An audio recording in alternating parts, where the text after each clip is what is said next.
Tidak semua orang berani diproses oleh setiap kebenaran firman Tuhan, karena akan meremukkan setiap daging dan setiap kenikmatan yang dunia tawarkan. KKS adalah kita semua yang berani diproses untuk menjadi bejana yang siap dipakai oleh Kristus. Sebuah masterpiece karya Bapa sendiri atas kita.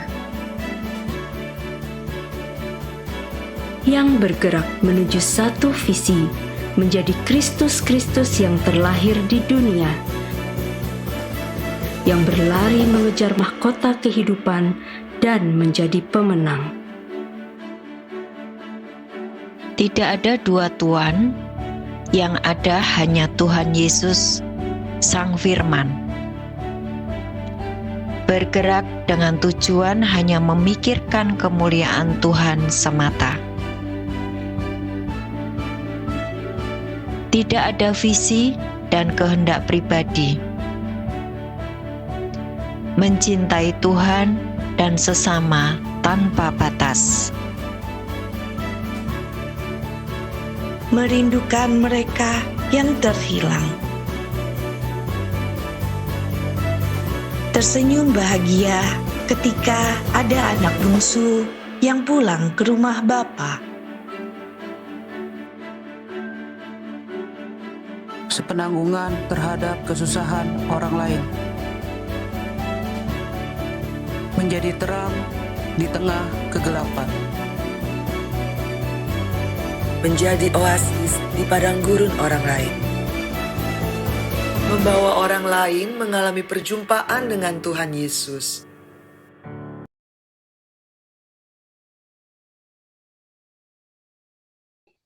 Yuk kita satu dalam doa. Bapa yang baik, saat ini kami datang bersama-sama dengan anak-anak-Mu yang ada di Gereja Marturia, Waingapu. Tuhan, kami tahu Engkau ada di tengah-tengah kami. Dan saat ini Engkau akan menyampaikan isi hati-Mu kepada anak-anak-Mu yang Engkau kasih ini. Oleh sebab itu ya Tuhan, bukalah mata hati kami, sehingga kami boleh benar-benar mendengar akan firman-Mu, mau mengerti, dan bahkan kami dapat melakukan dalam kehidupan sehari-hari. Terima kasih Tuhan, terima kasih. Berkati kami semua. Di dalam nama Tuhan kami Yesus Kristus, kami telah berdoa dan mengucap syukur. Amin. Shalom saudara-saudara. Bagaimana kabarnya? Semua sehat? Ya. Semua sukacita? Puji Tuhan. Ya, saat ini kita akan belajar satu tema. Saya akan memberikan sebuah tema, yaitu menjaga hati. Nah, mengapa tema ini menjadi sesuatu yang penting ya? Karena hati manusia itu mudah sekali untuk teriritasi. Ya, hati itu mudah rapuh, mudah retak. Oleh sebab itu kita akan belajar bagaimana cara kita itu menjaga hati kita itu supaya menjadi hati seperti yang Bapa mau. Mau belajar? Tuhan. Yuk. Sekarang kita akan membuka satu bagian dari Amsal 4. Amsal 4 ayat 23 sampai 27.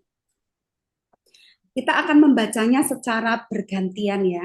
Saya akan memulai ayat 23, kemudian jemaat akan membaca di ayat berikutnya. Amsal 4 ayat 23 sampai 27. Sudah siap ya? Saya akan membaca dari ayat 23 terlebih dahulu.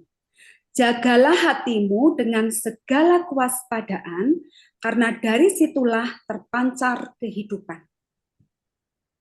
Buanglah mulut orang daripadamu, dan jauhkanlah bibir dia daripadamu. Ayat 25, biarlah matamu memandang terus ke depan, dan tatapan matamu tetap ke muka. Tentulah jalan yang rata, dan hendaklah tetap segala jalan. Yuk, ayat 27 sama-sama ya. 2, 3. Janganlah menyimpang ke kanan atau ke kiri, jauhkanlah kakimu dari kejahatan. Ada amin? Amin. Saudara, dari bagian ini saja, ini bagian kecil ya, bagian kecil dari firman Tuhan. Kita dapat menggali banyak hal yang Tuhan ingin itu terjadi di dalam kehidupan kita. Kalau kita kaitkan dengan tema tadi, menjaga hati, dari bagian ini saja, ya, kita dapat belajar ada 3 aspek minimal ya, ada 3 aspek yang kemudian akan mempengaruhi hati kita. Apa sebenarnya hati itu? Di bagian awal tadi dikatakan, jagalah hatimu dengan segala waspada, karena apa? Dari situlah terpancar kehidupan. Saudara mengertilah bahwa hati manusia itu seperti yang ditulis dan dicatat dalam firman tadi adalah sumber dari apa? Kehidupan. Ya. Hati manusia itu adalah sumber dari kehidupan. Dan ini adalah firman Tuhan. Ketika hati itu adalah sumber kehidupan, maka hatinya itu harus clear, harus bersih, harus benar, dan harus terjaga dengan baik. Karena kalau tidak terjaga dengan baik, paling tidak ada 3 hal yang akan terpengaruh, yang akan dipengaruhi oleh hati yang saat ini sedang kita bawa. Karena ada 2 hal. Hanya ada 2 hal yang kemudian bisa diakibatkan, ya, yaitu hati, di dalam hati itu ada sesuatu yang buruk, dan sebaliknya di dalam hati itu ada sesuatu yang baik. Nah, itu akan tercermin dengan 3 hal. 3 hal yang saya maksudkan ada yang pertama adalah dari pikiran kita. Saudara, apa yang di dalam hati itu akan lebih banyak itu apa yang kita pikirkan. Misalnya nih contoh ya. Ketika pikiran kita itu sudah dipengaruhi dari apa yang ada di dalam hati kita. Contohnya, aduh saya itu lagi nggak suka banget sama orang itu. Karena orang itu menjengkelkan. Dan kemudian apa saudara? Yang ada di dalam pikiran kita itu ya, orang itu menjengkelkan, orang itu menjengkelkan dan menjengkelkan. Terus tiba-tiba orang yang kita maksud itu melakukan sesuatu yang betul-betul lebih menjengkelkan lagi. Kemudian pikiran kita selalu mengatakan, ih dia itu memang menjengkelkan banget. Dia itu emang benar-benar menjengkelkan. Aku nggak salah. Dia itu benar. Dia itu menjengkelkan. Saudara, ketika di hati kita itu belum bersih, ya, hati kita itu masih mengatakan dia itu menjengkelkan. Otomatis apa yang ada di dalam otak kita, apa yang ada di dalam pikiran kita, yaitu sama dengan apa yang di dalam hati kita. Kemudian yang kedua, bahkan di dalam ayat selanjutnya, itu dikatakan, buanglah mulut serong daripadamu, dan jauhkanlah bibir yang dolak-dalik daripadamu. Maksudnya apa? Ketika hati kita itu tidak beres, ya, apa yang keluar dari mulut kita, apa yang keluar dari perkataan kita, pasti sesuatu yang tidak memberkati. Makanya penulis Amsal ini mengatakan, buanglah itu mulut yang serong daripadamu. Serong itu artinya apa?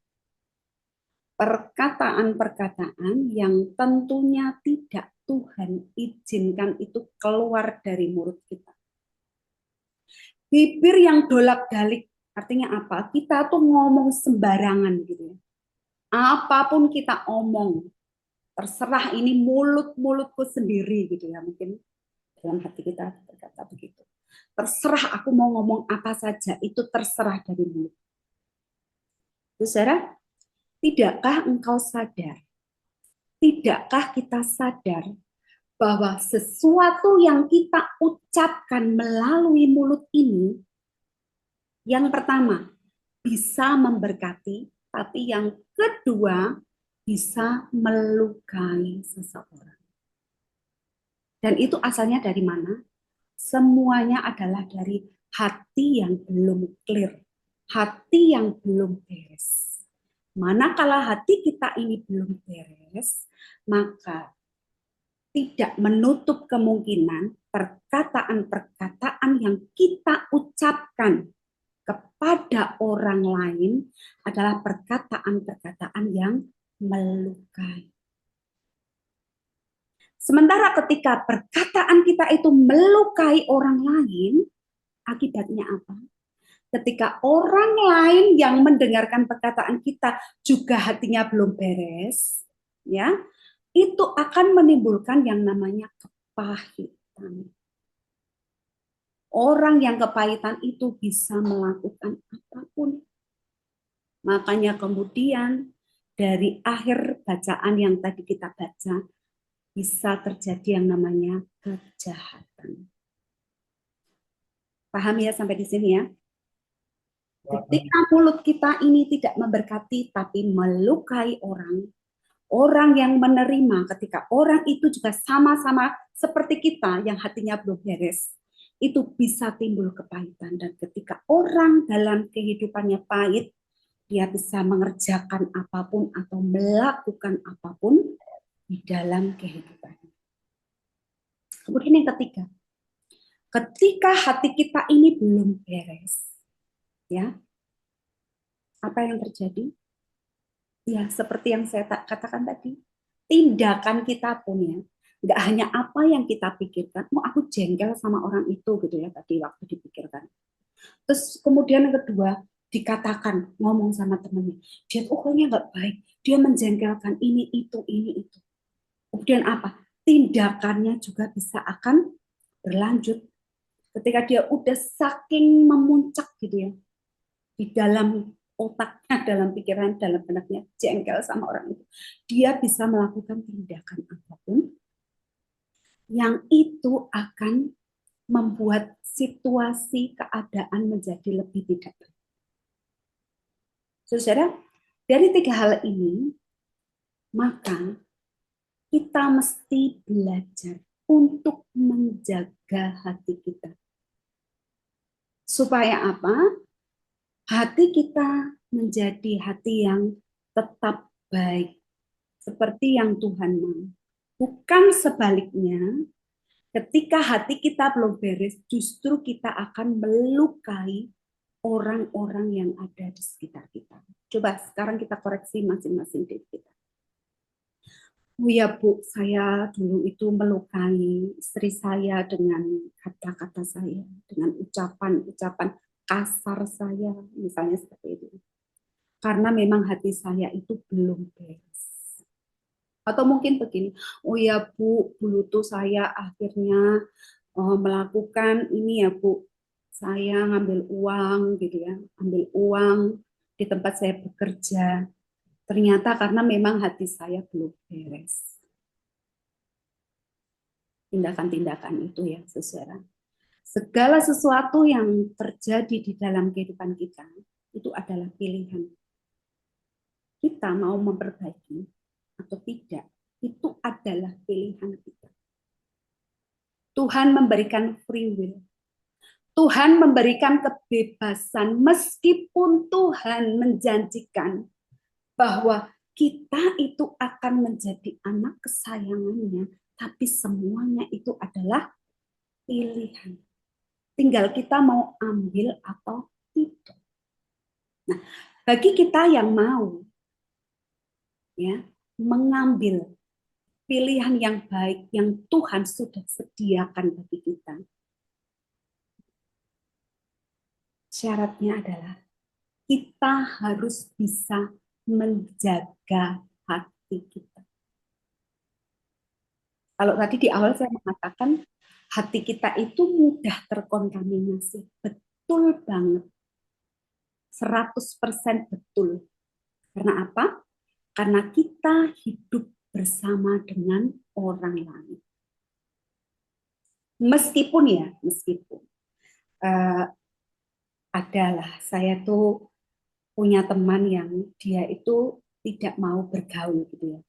Saya itu yang penting hidup saya benar, hidup saya baik. Tapi dia nggak mau bergaul dengan orang lain. Tapi apa yang ada di pikiran dia, ya kan, itu tidak menjamin bahwa dia adalah orang yang bisa menjaga. Karena pikiran manusia itu akan tetap hidup selama kita masih hidup di dunia ini, betul? Banyak hal yang bisa kita pikirkan dan tidak ada batasannya, ya. Manusia itu bebas untuk memikirkan apapun. Tapi Tuhan yang bisa melihat hati kita.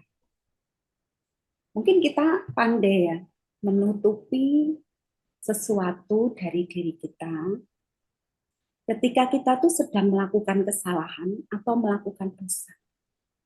Tapi Bapa kita di surga selalu melihat ke bawah, mengamat-amati semua anak-anaknya, ada firman-Nya ya. Jadi Bapa kita itu selalu melihat ke bawah, mengamat-amati apapun yang dikerjakan oleh anak-anaknya, termasuk melihat apa yang ada di dalam hati kita. Bapa tidak melihat kulit, Bapa tidak melihat sesuatu yang nampak mungkin orang lain mengatakan, oh dia baik banget, padahal di dalam hatinya tersimpan sesuatu yang tidak baik kepada orang lain. Saudara, sekarang mari kita belajar. Bu, bagaimana caranya ya Bu, supaya hati saya itu tetap terjaga? Ya, ada 4 poin yang ingin saya sampaikan. Ini minimal ya, jadi banyak sekali sebenarnya yang bisa kita lakukan untuk menjaga hati. Saya mengistilahkan hati ini adalah wadah gitu ya. Hati ini adalah sebuah tempat yang harus kita jaga, jangan sampai retak, jangan sampai hancur, karena kalau hancur, percuma apa yang Tuhan berikan kepada kita itu tidak ada tempatnya lagi, tidak ada wadahnya lagi, ya, akan mubasir, akan terbuang dengan percuma. Padahal Bapa di surga, ya, diulang-ulang ini ya, Efesus 1 ayat 3 sampai 14. Bapa di surga itu sudah menyediakan apa? Segala berkat rohani yang ada di dalam surga itu kepada siapa? Kepada semua orang. Semua orang itu siapa? Orang-orang yang mau hidup bersama dengan Bapa.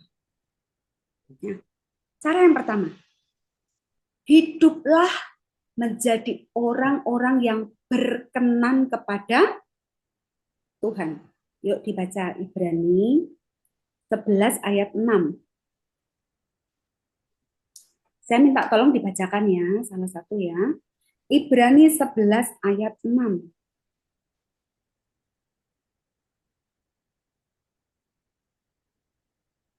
Silakan dibaca, sudah ketemu? Tetapi tanpa iman tidak mungkin berkenan kepada Allah. Sebab barang siapa berpaling kepada Allah, ia harus percaya bahwa Allah ada dan bahwa Allah memberi upah kepada orang yang sungguh-sungguh mencari Dia. Demikian jawab pembacaan firman Tuhan. Ada amin? Amin. Saudara, syaratnya apa tadi?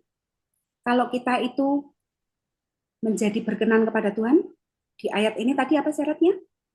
Harus ada apa? Harus ada iman. Bulan lalu kita sudah belajar ya. Apa itu iman? Ayo masih ingat? Iman itu apa? Datang pada segala sesuatu yang kita percaya. Ya, kalau masih ingat, bulan lalu saya menyampaikan ya, iman itu apa? Percaya kepada firman.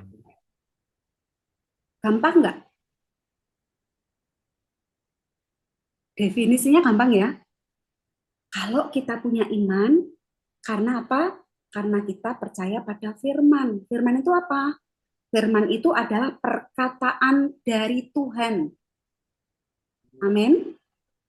Amin.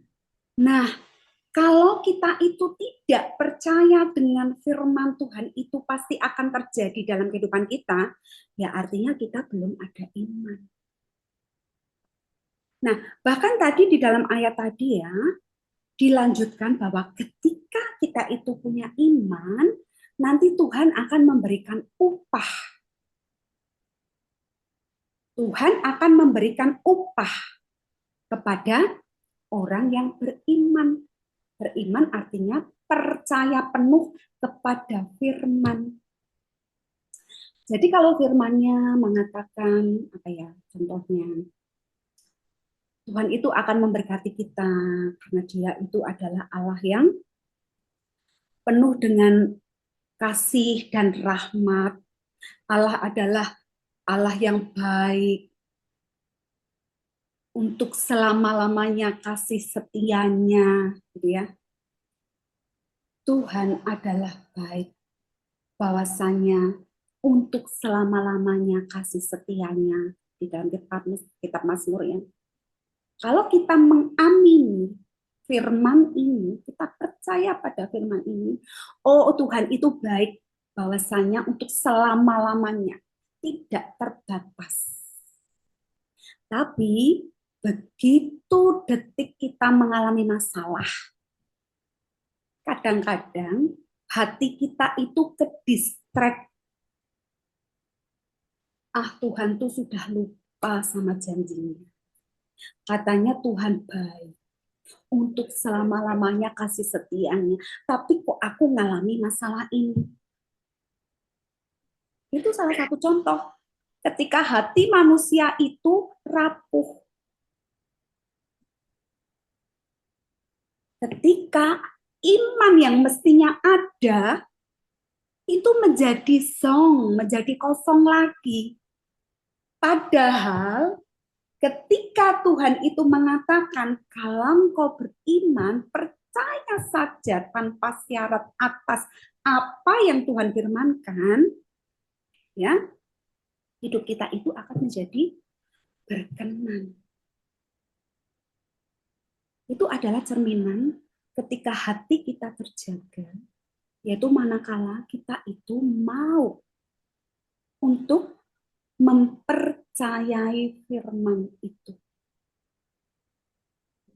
Dan itu kita disebut sebagai orang-orang yang beriman. Saudara, memang tidak mudah ya. Memang tidak mudah untuk kita itu mempraktekkan firman itu setiap hari dalam kehidupan kita. Karena apa? Kita itu masih tinggal di dunia. Dan ketika kita masih tinggal di dunia, ada andil dari iblis juga yang Tuhan izinkan untuk terus berada di sekitar kita. Makanya kita belajar untuk menjaga hati, supaya hati kita itu tetap terkoneksi dengan hatinya Bapa di surga. Karena apa? Ketika iman kita terjaga, kita akan mendapatkan upah. Upahnya apa? Masih ingat ya yang bulan lalu juga kita bahas?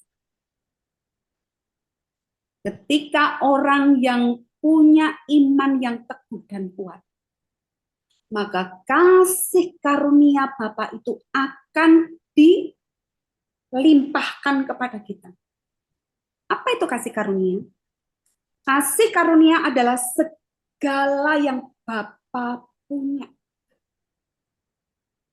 Segala yang Bapa miliki. Apa itu? Apapun itu. bahkan tidak pernah kita pikirkan dan kita bayangkan. Bapa semuanya punya. Dan ketika upah itu diberikan, artinya apa? Segala yang Bapa punya itu akan kita terima. Ada amin? Amin. Mau nggak segala yang Bapa punya itu ada di tangan kita? Wow. Kalau kita mau menerima, kalau kita mau mendapatkan, ya sudah, tidak ada kata lain, kita harus menjaga hati dengan apa? Percaya setiap firman. Makanya harus rajin baca firman. Karena kalau kita rajin baca firman, setiap masalah yang muncul, kita lalu akan ingat firman. Oh iya, firman yang itu pernah aku baca. Aku nggak boleh ke distract dengan dunia ini yang hanya sementara sifatnya. Saudara-saudara, Tuhan itu tidak pernah melupakan kita ya. Apapun kita mungkin pernah merasa aku lagi berada di lubang yang cukup dalam. Tidak ada orang yang mau menerima aku lagi. Ya, tapi Bapa itu tidak pernah melupakan kita. Tinggal bagaimana kita itu menyambut gitu ya, menyambut apa yang Tuhan janjikan itu dengan kesungguhan hati, yaitu dengan cara memelihara iman kita. Bagaimana yang kedua? Cara menjaga hati kita, yang kedua adalah dengan cara membangun persekutuan yang intim dengan Tuhan. Saudara, tahu nggak maksudnya memelihara, membangun persekutuan yang intim? Sesuatu yang intim itu sifatnya itu khusus gitu ya. Hanya antara aku dan engkau gitu ya. Jadi itu nggak bisa dipengaruhi dengan hal-hal yang ada di luar kita. Kalau kita tuh membangun persekutuan yang intim dengan Tuhan, artinya ya hanya antara aku dan engkau Tuhan. Ya. Karena apa? Kita ini spesial. Kita masing-masing semua adalah spesial. Mengapa di awal kitab kita Tuhan mengatakan bahwa manusia diciptakan serupa dan segambar, karena apa? Tuhan menganggap kita itu istimewa. Ada amin? Amin. Manusia adalah ciptaannya yang istimewa. Maka Tuhan ingin tetap kita itu menjalin dan membangun hubungan yang intim dengan Tuhan, karena apa? Kita ini istimewa. Caranya gimana? Caranya gimana, Bu? Membangun hubungan yang intim? Satu, kita harus sering berdoa. Dalam satu hari, waktu kita ini 24 jam. Tapi berapa banyak kita membangun hubungan kita dengan Tuhan, berkomunikasi dengan Tuhan di dalam doa kita. Jangan sampai kita kehilangan waktu untuk kita berkomunikasi dengan Tuhan dalam doa. Gak harus kok di kamar gelap sendirian, tutup mata tuh enggak. Dengan setiap aktivitas yang kita lakukan dan kita kerjakan, libatkan Tuhan. Kita terus ngobrol dengan Tuhan, mungkin di dalam hati saja. Tuhan tahu kok apa yang ada di hatimu. Ya, ngobrol terus dengan Tuhan, itu artinya kita membangun doa terus-menerus dengan Tuhan. Saudara, ada ayat ya. Sebentar. Ada satu ayat yang ingin saya bacakan dari Yakobus 5. Yakobus 5 ayat 16. Saya akan bacakan ya. Yakobus 5 ayat 16. Karena itu, hendaklah kamu saling mengaku dosamu dan saling mendoakan supaya kamu sembuh. doa orang yang benar, bila dengan yakin didoakan, sangat besar apa? Kuasanya. Saudara, ini satu bagian ayat ya yang menjelaskan apa itu fungsi dari doa. Ya, di sini dijelaskan kita itu harus saling mendoakan. Contohnya ini adalah apa? Ketika ada orang yang sakit, kita tuh saling mendoakan. Ketika kita mendoakan, maka sakitnya itu menjadi sembuh. Gimana caranya supaya bisa menjadi sembuh? Kita harus berdoa. Nah, bagaimana caranya berdoa? Di sini dikatakan, doa orang yang benar. Bukan, begini kata-katanya, doa yang benar, itu bukan. Tapi doa orang yang benar. Ada kata-kata orangnya. Doa yang benar itu bisa kita bisa membaca ya, dicontohkan dari doanya Tuhan Yesus yang di Matius 6 itu ya, doa Bapa Kami. Itu adalah contoh doa yang benar. Dan itu siapa yang mengucapkan? Tuhan Yesus. Doanya Tuhan Yesus. Nah, di sini ditegaskan doa orang yang benar. Jadi kalau kita ini adalah orang-orang yang benar, catat ya, orang-orang yang benar, maka ketika kita itu berdoa, doa kita itu ada kuasanya. Amin. Yang keras dong, yang lain mengamini enggak? Harus amin. Orang yang benar itu seperti apa? Seperti yang pertama tadi ya, yang kita bahas. Ketika kita itu berkenan kepada Tuhan, kita harus memelihara firman. Firman Tuhan adalah kebenaran yang hakiki, yang mutlak. Tidak ada sesuatu apapun yang benar di dunia ini selain yang namanya firman Tuhan. Nah, orang yang benar adalah orang yang hidupnya sesuai dengan firman.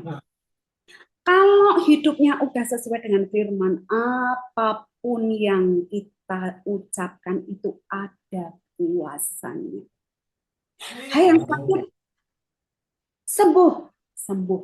Hai yang miskin, kau menjadi kaya, kaya. Hai yang selama ini susah terus, akan menjadi bahagia. Seperti itu, sesimpel itu. Engkau yang tadinya tidak sejahtera, menjadi sejahtera. Karena apa yang diucapkan oleh orang-orang yang hidupnya di dalam firman, orang-orang yang benar, itu kuasanya sangat besar. Karena apa? Kita ini serupa dan segambar dengan Allah. Jadi apa yang Tuhan punya, ya Tuhan menciptakan ada yang namanya kedamaian. Kita ngomong damai, seluruh isi rumahmu akan damai dan sejahtera. Itu contoh-contoh kecil ya, yang bisa terjadi dalam kehidupan nyata. Mana kalau kita apa? Kita itu menjadi orang yang benar. Membangun persekutuan dengan Tuhan, cara yang pertama tadi dengan berdoa. Yang kedua dengan cara apa? Beribadah. Saudara, seperti saat ini ya, jemaat di Gereja Marturia ini beribadah. Jangan sampai motivasinya itu tidak benar. Supaya nggak suntuk saya di kamar, supaya saya dapat berkat jasmani, saya tak ikut ibadah saja. Jangan sampai ya kita salah motivasi. Tuhan ingin kita itu membangun hubungan yang intim itu dengan cara beribadah. Maksudnya apa? Kita itu terus menjaga gitu ya, menjaga hubungan kita dengan Tuhan. Ketika kita beribadah, kita kan mendengar firman ya. Nah, dengan mendengar firman kita kembali diingatkan. Oh Tuhan maunya ini, Tuhan maunya begitu. Aku kemarin udah lupa, minta ampun Tuhan gitu ya. Nah di dalam ibadah itu pikiran kita tuh jangan kemana-mana, ya. Jangan mikirnya ini itu ya. Jangan jangan kita itu ke kanan atau ke kiri ya. Tadi yang Amsal pasal 4 ayat 26, 27 tadi ya. Kita tuh jangan ke kanan, ke kiri, mikiran ini itu. Sudahlah, kita fokus saja kepada Tuhan saat kita beribadah. Maka apa? Hati kita itu secara tidak langsung itu akan terjaga. Saudara, paham betul ya yang ada di Galatia, hidup oleh daging dan hidup oleh roh. Nah, hidup oleh daging itu banyak macamnya ya, sampai kemudian masih ada koma dan sebagainya gitu ya. Karena apa? Kedagingan itu tidak terbatas, banyak banget. Tapi mari coba kita belajar untuk fokusnya begini. Saya nggak akan memikirkan yang daging-daging itu, karena yang daging itu banyak banget, gitu ya. Kita fokuskan kepada yang roh. Hidup roh itu apa? Ada kasih, ada sukacita, ada damai sejahtera, ada rendah hati, gitu-gitu ya. Ketika kita itu, hidup kita itu fokus dengan yang roh itu, secara otomatis yang daging-daging itu sudah nggak ada lagi. Jadi kita tuh nggak usah gini loh, aduh gimana ya Bu, saya kan masih manusia, hidupnya tuh memang kedagingan gini-gini. Saya susah lah Bu, kalau disuruh nggak iri hati, nggak dendam, nggak suka marah gitu ya. Kita kalau fokusnya itu mungkin kita malah capek ya. Tapi coba kita itu memikirkannya itu yang hidup roh aja. Kasih, coba kita praktekkan kepada orang-orang yang ada di dekat dengan kita. Kita tuh penuh kasih. Ya, tidak ada pamrih ketika kita melakukan sesuatu untuk saudara-saudara kita yang ada di dekat kita. Kita terus sukacita, misalnya ya. Kita itu suka senyum, suka mendatangkan sukacita. Jadi ketika orang itu berada di dekat kita, rasanya tuh nyaman gitu ya. Otomatis ketika kita sudah ada sukacita, itu nggak akan ada marah. Ya, tidak akan ada marah lagi. Kemudian kita tuh suka yang namanya damai sejahtera, kita suka hidup berdamai. Makanya tidak ada yang namanya kemudian kita itu apa ya namanya saling sikut menyikut gitu ya dengan orang lain. Nah, saudara, itu adalah gunanya apa? Kita beribadah. Ketika kita beribadah, kita akan diingatkan kembali bagaimana kita menjaga hubungan kita dengan Tuhan sehingga hubungan dengan sesama kita akhirnya terjaga dengan baik. Sehingga hati kita menjadi hati yang baik, bukan yang teriritasi. Kemudian bagaimana caranya untuk menjaga, membangun hubungan dengan Tuhan? Dengan cara apa? Pelayanan. Siapa yang sudah melayani? Coba saya ingin tahu. Angkat tangan. Belum semuanya melayani? Ayo coba angkat yang tinggi. Yang sudah melayani. Saudara, pelayanan itu apa? Oh, menjadi worship leader, menjadi pemusik di gereja, membawakan firman. Apakah hanya itu? No ya. Pelayanan itu adalah semua hal yang sudah Tuhan taruh dalam hidup kita.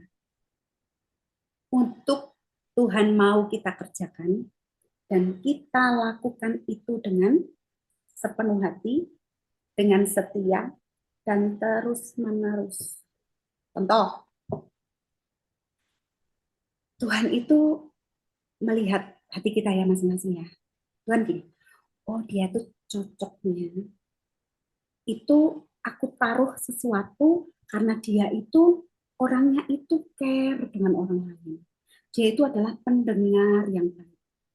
Makanya Tuhan itu taruh orang ini ya untuk mau mendengar keluhan ya ataupun cerita dari teman-temannya. Ketika engkau mau mendengar dengan baik, engkau sudah melayani. Sesimpel itu ya. Oh, dia itu orangnya mudah untuk membantu. Tangannya ringan banget. Siapapun yang ada kesulitan, dia itu cepat-cepat akan membantu. Tuhan udah taruh itu di hati orang itu tuh ya. Nah, orang ini kalau hatinya itu benar, hatinya itu terjaga, dia akan terus membantu orang lain. Walaupun dia tidak meminta. Itu namanya juga pelayanan. Pelayanan itu apa? Sesuatu yang Tuhan ajarkan dalam firman-Nya kemudian kita lakukan. dalam kehidupan sehari-hari, dalam sebuah tindakan, itulah pelayanan yang sesungguhnya kepada siapa? Sesama manusia. Ketika engkau melakukan yang terbaik untuk orang-orang yang hina ini, atau untuk anak kecil ini, engkau sudah melakukannya untuk aku. Itu adalah yang Tuhan Yesus katakan. Tapi ketika kita menghina seseorang, atau tidak menganggap orang ini berharga, atau merendahkan orang lain, maka Tuhan mengatakan, engkau juga sudah melakukannya untuk aku. Saudara, lakukan bagianmu. Tuhan sudah taruh masing-masing. Dan engkau pasti tahu. Ya, kalau engkau itu orang-orang yang beriman, orang-orang yang terus terhubung dengan Bapa, engkau tahu apa yang sudah Tuhan taruh di dalam hidupmu untuk terus-menerus engkau lakukan di dalam hidupmu. Ayolah, fokuslah untuk melakukan dan mempraktekkannya. Kemudian hal yang ketiga adalah praktek kerendahan hati. Saudara, mengapa? Mengapa ya? Mengapa kita itu harus menjadi rendah hati? Karena apa? Dosa terbesar. Nah, ini sebenarnya nggak ada dosa besar, ada dosa kecil ya, tapi dosa yang istilahnya awal mula dosa itu kan apa? Manusia itu jatuh dalam kesombongan. Ya. Ketika Lucifer itu kemudian dijatuhkan oleh Tuhan, dia tadinya itu kan worship leader ya. Dia itu pemimpin puji-pujian, tapi karena dia tuh merasa bahwa aku bisa melakukan ini karena aku bisa gitu. Akhirnya Tuhan menjatuhkan dia. Iblis tidak mau ya, iblis itu tidak mau bahwa dia sendiri yang disatukan. Makanya dia juga ingin menjatuhkan setiap orang yang sudah Tuhan anggap sebagai istimewa, yaitu siapa? Semua manusia. Semua manusia adalah menjadi targetnya iblis untuk apa? Biar dia juga jatuh. Makanya iblis membuat orang itu supaya orang itu menjadi sombong. Karena apa? Ketika orang menjadi sombong, dia nanti akan terjatuh sama seperti iblis. Dia akan mencari teman-teman yang banyak supaya apa? Dia nanti akan dihukum dalam kekekalan neraka itu ada banyak temannya. Bisa? Makanya yang selalu apa? Ditawarkan oleh iblis adalah apa? Dosa kesombongan. Ketika kita merasa lebih baik dari teman kita yang lain, itu adalah kesombongan. Ketika kita tidak mau ditegur oleh firman, kita adalah orang yang sombong. Karena apa? Kalau kita tidak mau menerima firman, ya, berarti kita tuh menganggap diri kita itu sudah paling benar. Padahal kebenaran yang mutlak itu hanyalah firman Tuhan. Ketika kita tidak mau dididik, diajar, ditegur, kita adalah orang yang sombong. Makanya hal yang ketiga yang mari kita usahakan supaya hati kita itu tetap terjaga adalah dengan cara praktek terus tentang kerendahan hati. Caranya gimana, Bu? Satu contoh ya, caranya mau mengampuni. Saudara, seberapa banyak di antara kita itu yang susah banget untuk mengampuni. Ketika kita itu mungkin ditegur orang, kita jengkel gitu ya, kita tuh nggak mau ngampuni loh, bisa seperti itu. Ya. Saya kasih contoh lah untuk saya sendirilah ya. Saya itu kan di gereja punya komunitas apa namanya persekutuan doa gitu ya. Kemudian tiba-tiba ketua komunitas saya itu ngomong sama saya gini, Bu Rini, saya mau ngomong sama Bu Rini, Bu, Pak itu gitu ya, pernah ngomong gini, Bu Rini itu sombong banget loh gitu. Terus si ibu gembala persekutuan kami itu bilang gini, Bu, kok bisa ya dia bilang kalau Bu Rini itu sombong gitu kan? Dasarnya apa gitu kan? Terus saya bilang gini, udah Bu, nggak usah. Terus saya bilang gini, udah Bu, nggak usah dipikirkan. Terima kasih untuk masukannya. Kan? Nah, ketika saya itu dikasih tahu bahwa Bu ini tuh kata Pak ini tuh sombong gitu. Tahu nggak, saudara? Yang ada di dalam hati saya itu kok bisa sih dia tuh ngomongin saya sombong? Secara otomatis tuh hati saya gini, kok bisa sih dia tuh ngomongin aku sombong? Saya tuh kayak nggak terima gitu ya. Saya gitu, dasarnya apa ya? Kalau dia tuh ngomongin, aku sombong. Aku tuh nggak pernah loh ngomong pamer apa ke dia, ini dan itu gitu ya. Saya tuh nggak pernah ketemu loh sama dia. Secara pribadi, dia bisa ngomong sombong sama aku. Saya tuh bergejolak gitu ya, saudara. Walaupun sebenarnya harusnya kan nggak perlu ya, saya kayak apa ya, kemudian jadi baper gitu ya, terbawa dalam perasaan saya. Terus tiba-tiba Roh Kudus itu kayak ngasih gini loh, kayak ngasih pengertian kepada saya gini loh, Rin, kamu kenapa ke-distract dengan ucapan itu? Coba deh, kamu pikirkan gini, oh mungkin dia belum mengenal kamu, makanya dia mengatakan itu sombong. Atau mungkin dia pengen pengen kamu tuh mendekatinya, gitu ya.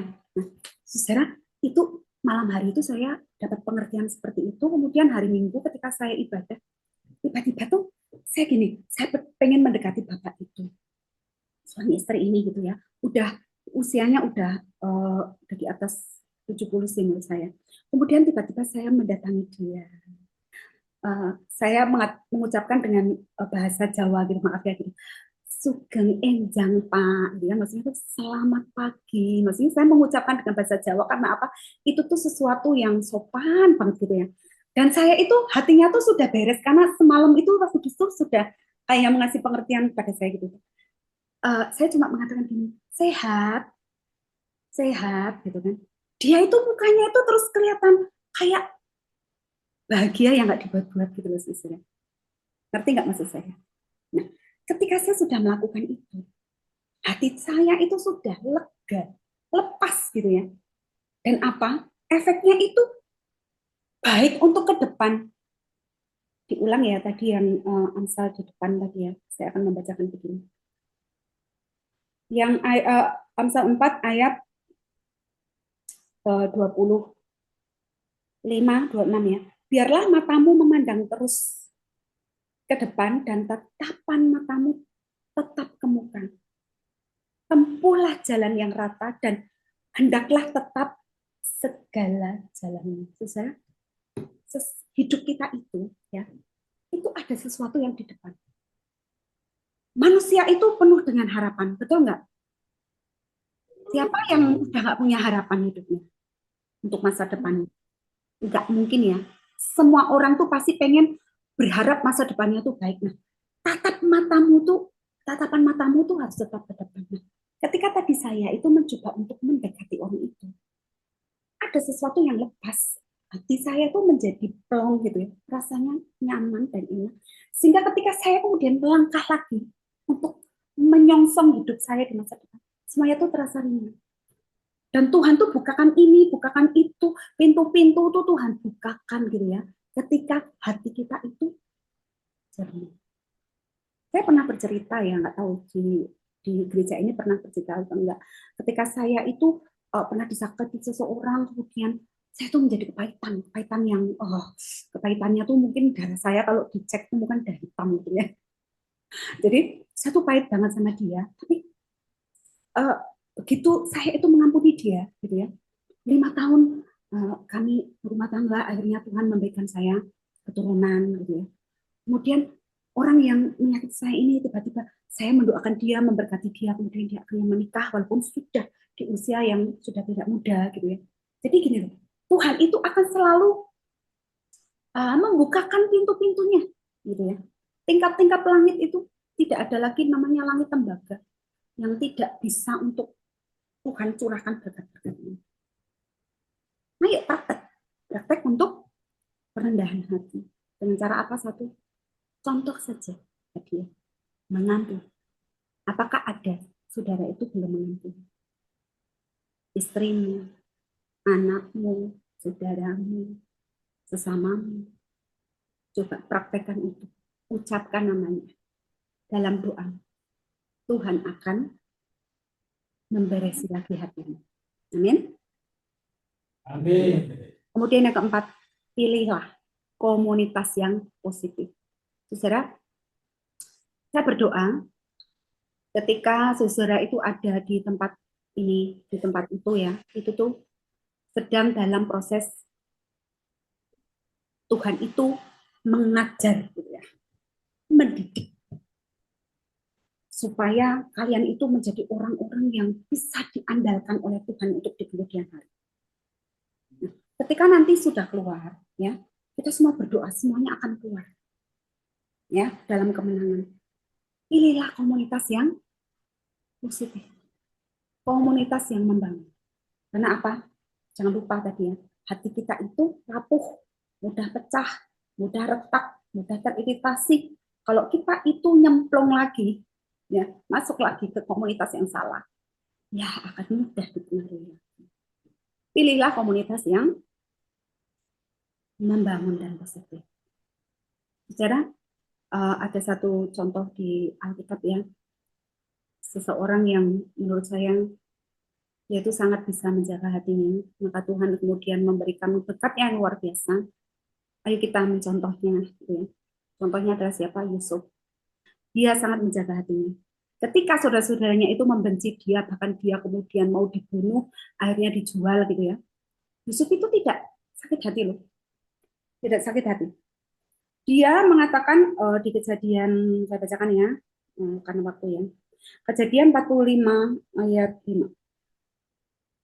Kejadian 45 ayat 5, dia mengatakan begini, tetapi sekarang janganlah bersusah hati dan janganlah menyesali diri, karena kamu menjual aku ke sini, sebab untuk memelihara kehidupanlah Allah menyuruh aku mendahului kamu.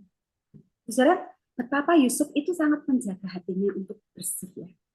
Makanya ketika saudara-saudaranya itu datang dalam keadaan kelaparan, karena kelaparan melanda waktu itu, dia itu melepaskan pengampunannya dengan mengatakan seperti itu, kamu jangan susah hati, jangan bingung lagi, walaupun kamu tuh dulu udah jahat, udah jual aku ini dan itu gitu ya, tapi Tuhanlah yang nyuruh aku datang ke sini dulu untuk memelihara hidup kamu. Kemudian yang kedua, ketika dia itu sudah punya kekuasaan di rumah Potifar gitu ya, hanya istrinya yang tidak bisa dia kuasai gitu ya. Dia kemudian dicobai oleh istrinya Potifar supaya mau tidur dengan dia. Dia tetap menjaga dirinya, menjaga hatinya. Ya, dia tetap menjaga semuanya, walaupun kemudian dia dipenjara. Ya, dia tetap menjaga hatinya. Ketika ada juru minuman, juru roti yang punya mimpi, kemudian dia mengartikan mimpinya, dan mimpinya Yusuf itu yang disampaikan itu semuanya sama-sama kejadian, ya. Yang juru minuman kemudian keluar, kemudian ditinggikan oleh raja, oleh Firaun ya. Nah, yang juru roti itu 3 hari kemudian dia dibunuh, itu sama seperti yang disampaikan oleh Yusuf. Tapi apa? Juru minuman lupa. Sampai 2 tahun dia lupa untuk mengatakan kepada Firaun bahwa sebenarnya Yusuf itu tidak salah. Ya. Tapi dia tetap melakukan tugasnya. Tugasnya apa? Dia kan diberi tanggung jawab penuh tuh sama kepala penjara, karena sikap hidupnya baik, dia takut akan Tuhan, makanya dia tuh kemudian dipercayakan untuk macam-macam, dia tetap melakukan, dia tidak marah-marah, walaupun dia sudah dikecewakan oleh juru minuman. Pada akhirnya kemudian dia menjadi orang yang sangat berkuasa di Mesir. Saudara-saudara, mari kita menjaga hati kita, ya. Supaya apa? Supaya kita menjadi orang-orang yang dipercaya oleh Tuhan. Ketika kita menjadi orang-orang yang dipercaya oleh Tuhan, apapun yang Tuhan punya, kasih karunia-Nya itu akan melingkupi hidup kita senantiasa. Walaupun keadaan kita itu belum kelihatan. Ya. Amin. Ya. Mari kita tunduk kepala, kita berdoa. Tuhan, terima kasih untuk firman-Mu pada siang hari ini. Kami tahu Tuhan, kami adalah manusia yang penuh dengan kelemahan. Hati kami mudah retak, hati kami mudah goyah. Namun kami percaya, jika kami itu mau untuk terus diajar, dididik, untuk kami terus melihat akan Engkau, melakukan firman-Mu terus-menerus, kami akan percaya janji-Mu itu tetap akan terjadi dalam kehidupan kami. Tuhan, ajari anak-anak-Mu yang ada di tempat ini untuk terus berpegang teguh kepada firman-Mu, sehingga semuanya menjadi seperti yang Bapa. Terima kasih Tuhan, terima kasih. Kami juga berdoa untuk setiap orang yang mereka sayangi, yang saat ini sedang mereka tinggalkan untuk sementara waktu. Tuhan berkati mereka berlimpah-limpah. Tuhan menjagai orang-orang yang disayang ini supaya tetap hidup di jalan yang Engkau sudah sediakan. Terima kasih Tuhan, terima kasih. Di dalam nama Tuhan kami Yesus Kristus, kami berdoa dan mengucapkan syukur. Amin. Yuk bangkit berdiri, kita akan menerima berkat Tuhan. Jika engkau baik-baik saja mendengar firman Tuhan dan terus melakukan dalam kehidupanmu, maka Tuhan akan memberkati kita. Mari kita terima berkat. Tuhan memberkati engkau dan melindungi engkau. Tuhan menyinari engkau dengan wajah-Nya dan memberi engkau kasih karunia. Tuhan menghadapkan wajah-Nya kepadamu dan memberi engkau damai sejahtera. Amin. Ibadah selesai.